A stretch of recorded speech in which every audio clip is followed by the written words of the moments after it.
இருக்குங்க புது வீடு. அதாவது சவுண்டு சத்தம்லாம் இல்லாமல் இருக்கு பார்த்துக்குங்க. சரிங்க, இன்னும் மீதி கதையை பேசுவோம். மீதி கதை என்ன, போர் போட்டு என்ன சொன்னேன், போர் போட்டு அந்த இது வரைக்கும் கார்பரேஷன் கரண்ட் இழுத்து கார்பரேஷன் கட்டுற வரைக்கும் எவ்வளோ செலவாச்சுட்டு சொன்னேன். அதுக்கப்புறம் என்ன செலவுன்றது சொல்கிறேன், நல்லா கேளுங்க. இதை பூரா கேட்டுவிட்டு வீடு கட்டுறவங்க சாக்கிறதே கட்டணும், கடைங்க புல்லாமல் வாழணும் முனியம்மா மாதிரி. நான் கடைலாம் இல்லையே, கடை இருக்குது இல்லைன்னு சொல்லக்கூடாது, கடை இருக்குது. நகை கடையில் வந்து நம்ம வந்து மாற்றி மாற்றி வச்சுக்கிட்டு அப்படியே அட்ஜஸ்ட் பண்ணிக்கிடலாம். ஆனால் லோன் எடுத்து வட்டிக்கு வாங்கி இப்படிலாம் கட்டினீங்கன்னா மீள முடியாது. அதுதான் என்னோடய கருத்து. அதுக்கு தான் சொல்ல வரேன். ரொம்ப பேர் வந்து ஈஸியாக நினைக்கிறாரு, அதாவது வாடகை கொடுக்குற மாதிரியே லோன் எடுத்து வெட்டிடலாம்னு. அதெல்லாம் ரொம்ப கஷ்டம். வாடகை லோன் எடுத்து கட்டுறது வந்து எப்படின்னா, நம்ம வந்து ஒரு நேரம் உடம்பு முடியாமல் போயிடும் நம்மளுக்கு. என்ன எப்போ மனுஷனுக்கு எப்படி இருக்கும்னு சொல்ல முடியாது. அந்த மாதிரி டயத்துக்கெல்லாம் லோனில் கட்டுறது ரொம்ப கஷ்டமாக போயிடும். ஒரு மாதம் கட்டினா அவ்வளோதான், வெட்டிக்கிட்டே வீட்டுக்கு ரொம்ப அசிங்கமாக தெரியும். அதனால் வந்து அப்படி தேவையில்லை, அது நிம்மதியான வாழ்க்கையாக இருக்காது. அதனால் நல்லா கேட்டுக்கிடணும். அதுக்கப்புறம் பேஸ்மெண்ட்டு போடணும். பேஸ்மெண்ட்டு போட மண் இறக்கணும், கல் இறக்கணும், ஜல்லி இறக்கணும், இது கம்பி இறக்கணும். கம்பி தான் வந்து அதிகமான விலை. அப்புறம் மண் ஜல்லியில் வந்து பரவாயில்ல 18,000 17,000 15,000 அப்படி தான் இருந்துச்சு வச்சுக்கோங்க. எல்லாத்தையும் இறக்கிட்டோம். சிமெண்ட்டையும் கொண்டு வந்து இறக்கிட்டோம். ஒரு செட்டு சின்ன செட்டு போட்டு பாருங்கள். அந்த செட்டு போட்டு 15,000 ரூபா அந்த செட்டு போடுறது. எங்கள் வீட்டுக்காரர் கேட்டார், இப்போ செட்டு போட எவ்வளோண்டு. அந்த செட்டு போடுறதுக்கு 15,000 வேணும்டார். எங்கள் வீட்டுக்காரர் யோசனை பண்ணார், என்னையா அது ஒரு செட்டு புத்திரி போட்டு செட்டு போட 15,000 கேட்குறீங்க, போகையாகிட்டு அப்படின்ட்டு. வீடு நாங்கள் ஏற்கனவே இங்கே வந்து ஒரு ஓட்டு வீடு இருந்துச்சு பார்த்துக்குங்க. அந்த ஓட்டு வீடை பிரிச்சுட்டு தான் வேலையை ஆரம்பித்தோம். அப்போ அந்த ஓட்டு வீட்டிலேயே இருந்துச்சு எல்லா பொருளும், அதாவது ஓடு, அதாவது சீட்டு, இதெல்லாம் இருந்துச்சு. அந்த சீட்டை வச்சு எங்கள் வீட்டுக்காரர் ஒரு வெல்டர் தான்.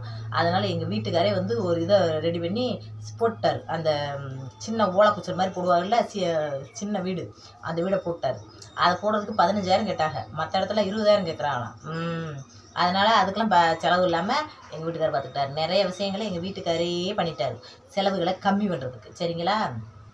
அதோட பார்த்துக்கோங்க, செட்டுக்கிட்டெல்லாம் போட்டு எல்லா சாமானையும் கொண்டு வந்து இறக்கிவிட்டாங்க. அப்புறம் என்ன, கொத்தனார் வேலையை ஆரம்பித்து சென்ட்ரிங் பேஸ் மட்டம் போடுவோம் பாருங்கள். பேஸ் மட்டம் போடையெல்லாம் ஒரு 4 லட்சத்துக்கிட்ட செலவாயிடுச்சு. 6 லட்சத்தில் 4 லட்சம் கழிச்சு. என்னடா அது குடுன்னு காசு ஓடி போயிடுச்சு அப்படின்ட்டு நானும் என் புருஷனும் பேசுகிறோம். அப்புறம் வீடு கட்டுறதுன்னா சும்மாவா, எடுடி காசை அப்படின்னு எடுத்து கொண்டு போய் சாமானை பூரா வாங்கி தள்ளிக்கிட்டு இருக்காரு.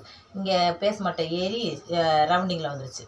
பேஸ்மெண்ட்டை ஏறி ரவுண்டிங்கில் வந்து மண் அடித்து போட்டு அதுக்கெல்லாம் மேலே அந்த இதை ஏற்றுவாங்கல்ல, அப்படி ஏற்றுறப்ப அந்த இருக்கிற 2 லட்சமும் காலியாகிடுச்சு.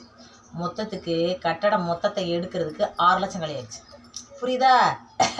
பேஸ்மெண்டத்துலேருந்து கட்டடத்தை இன்னும் ஜென்ரிக்கு விடலை, கட்டடத்தை மட்டும் எழுப்ப 6 லட்சம் க்ளோஸ்டு. அதுக்கப்புறம் என்ன, கையில் இருக்கிற காசு பூரம் காலியாகிடுச்சு. இன்னும் என்ன பண்ணுறது, சரி உன் கழுத்தில் கிடக்குற இந்த செயினெல்லாம் கலத்து அப்படின்றாரு. இதே மாதிரி சிரிச்சுக்கிட்டே உன்னை இழந்ததே உன்னை வாங்க முடியும், என்ன சொல்கிறீங்க?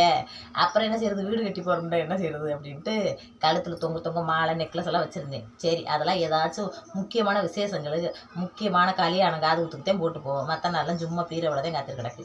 கொஞ்ச நாளைக்கு பேங்கில் போய் காத்துக்கிட்டு இருக்கட்டும்ட்டு கொண்டு போய் வைக்க சொல்லிட்டேன். அதில் முக்கியமாக கூட்டுறவுல கொண்டு போய் வச்சுருக்காரு எங்கள் வீட்டுக்காரு. ஏண்டிகளுங்க, பின்னாடியே தேர்தல் வருது, அதை அப்படியே தள்ளுபடி பண்ணி விட்டுருவியா? புரியுதா? அதை யோசனை பண்ணி கூட்டுறவுல ஒன்று வச்சுருக்கான், ஒன்றை கொண்டு போய் எங்கள் அம்மா பேரில் ஒன்று வச்சுருக்கான். இப்படி பல வாக்கில் வச்சு ஒரு 6 லட்ச ரூபாயை கைப்பற்றிட்டேன். மறுபடியும் 6 லட்ச ரூபாயை கைப்பற்றி கொண்டு போனால் பார்த்துக்கங்க, சென்ட்ரிங் ஏறிடுச்சு. சென்ட்ரிங் ஏறி தளம்லாம் போட்டு எல்லா வேலையும் முடிஞ்சிச்சு. அதுக்கப்புறம் பூச்சி வேலை நடந்துச்சு. பூச்சி வேலை ஜங் நடக்குது. ஆஹா சூப்பர். பூச்சி வேலை நடந்துட்டு இருக்கிற விறுவிறுன்னு காசு போய்கிட்டு இருக்குது. அப்படியே சென்ட்ரிங் போடுறதுக்கு நிறைய கம்பி மறுபடியும் இறக்கணும், நிறைய சிமெண்ட் இறக்கணும், ஒரு 50-60 மூடைக்கு மேலே சிமெண்ட் இறக்கணும். அப்படியே எல்லாத்தையும் கலவை பண்ணி எல்லாத்தையும் கொட்டி சென்ட்ரிங் போட்டு அன்னைக்கு செலவு, சாப்பாடு செலவு எல்லாத்தையும் கணக்கு பண்ணி பார்த்தா ஓடிடுச்சு. அதெல்லாம் சொல்ல முடியாது, அதெல்லாம் கணக்கில் தான் பார்க்க முடியும். நேரடியாக உங்கள்கிட்ட நான் சொல்ல முடியாது. கூட குறையா இருந்தால் என்ன இம்புட்டா வச்சுருவியா, என்ன குறைச்சி சொல்கிறீன்னுவியா, இதெல்லாம் எனக்கு தெரியாது. அது நோட்டை பார்த்தாத்தையும் தெரியும். அப்படியே போய்கிட்டு இருந்தா பார்த்துங்க. இப்போ எவ்வளோ சொன்னேன், 6 லட்சத்துக்கு வச்சுருந்தேன்னா 6 லட்சத்தில் 4 லட்சம் க்ளோஸ் ஆயிடுச்சு. மீதி 2 லட்சம் தான் இருக்குது. 2 லட்சம் இருக்கையில் பூச்சி வேலை கீச்சி வேலையெல்லாம் முடிஞ்சு எல்லாமே ஓரளவுக்கு பினிஷிங் ஆன மாதிரி இருந்துச்சு. பரவாயில்லடா, 6 12 லட்சத்தை முடிஞ்சுடா அப்படின்னு நான் யோசனை சந்தோஷப்பட்டுக்கிட்டு, அப்பா முடிக்க போகுதுப்பா அப்படின்னு யோசனை பண்ணிக்கிருந்தேன். இல்லை முடியலை, இனிமேத்தான் நான் வாங்குவேன்னு நீ வீடு நின்றுதுன்னு சொல்லி கேள்விப்பட்டிருக்கேன் பழமொழி. அது உண்மைதான், வீடு நின்றே இருந்துச்சு.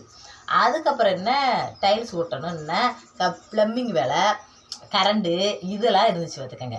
சரி, அந்த வேலையை ஆரம்பிக்கிறதுக்கு ஆளுகளை கூப்பிட்டு வந்தோம். கூட்டிகிட்டு வந்தால் ஒட்டுறதுக்கு, டைல்ஸ் ஒட்டுறதுக்கு ₹35 ₹35 நினைக்கிறேன் ஒரு இதுக்கு, ஒரு அடிக்கு. அதில் வேற இந்த தரையை தனியாக இழக்கிறாரு, பாத்ரூமில் மேலே அந்த செவரை தனியாக இழக்கிறாரு. மொத்தத்துக்கு வந்து அது ஒரு 30-35 வந்துருக்குன்னு வச்சுங்களேன்.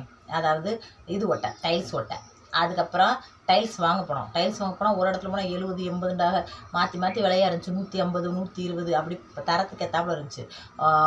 திருப்பவனத்துக்கிட்ட இருக்குது ஒரு இடம், அது என்னமோ ஒரு ஊர் சொன்னார் எங்கள் வீட்டுக்கார், எனக்கு ஞாபகம் இல்லை. அங்கே கொஞ்சம் குறையா இருக்கிறதா கேள்விப்பட்டேன். சரி, பல கடை 10-15 கடை, ஆனால் ஒரே கடையில் வாங்கக்கூடாதுங்க, நிறைய விசாரிக்கணும் சரிங்களா. அப்படி நிறைய விசாரித்து போய் அந்த ஊரில், திருப்பவனத்துக்கிட்ட இருக்குது ஒரு ஊர், அந்த ஊரில் போய் கேட்டேன். அங்கே டைல்ஸ் கல் வந்து ₹48 அப்படின்ட்டாங்க. நான் எடுத்த கல் கொஞ்சம் காஸ்ட்லியாக எடுத்துட்டேன், அதாவது பார்க்க கொஞ்சம் ரிச்சான கல்லாக இருக்குது, அதுக்கு கொஞ்சம் கூட அப்படின்னாரு. ₹8 கூடன்றாரு. ₹48, அது வந்து ₹48, இது ₹58, ₹10 கூட. சரி விடுங்க, ₹10 தானே. எடி பாவி, ₹10 எம்பது கல் தேவைப்படுது, எவனுக்கெல்லாம் என்னடி கணக்கு தெரியல. ஒரே கல் அடின்றாரு. முடியாதுண்டி, அதில் குறைவாக வேறு இருக்குது. முடியாதியா, அந்த கல்லையே தான் வேணும் அப்படின்ட்டு. அதோட என்ன செஞ்சார், அந்த கல்லையை வாங்கிட்டு டைல்ஸ் பதிக்க வந்தோம். அதுக்கப்புறம் எத்தனை லட்சம் செலவாச்சுன்றதை அடுத்த வீடியோவில் சொல்கிறேன். இப்போ லைக்கை பண்ணுங்கள். மொத்தத்தில் எம்புட்டாச்சுன்றதை கணக்கு பண்ணல. வீடியோவை தொடர்ந்து பார்த்துக்கிட்டே இருங்க, அப்போத்தான் தெரியும் நான் சொல்கிறது. லைக் பண்ணிக்கங்க.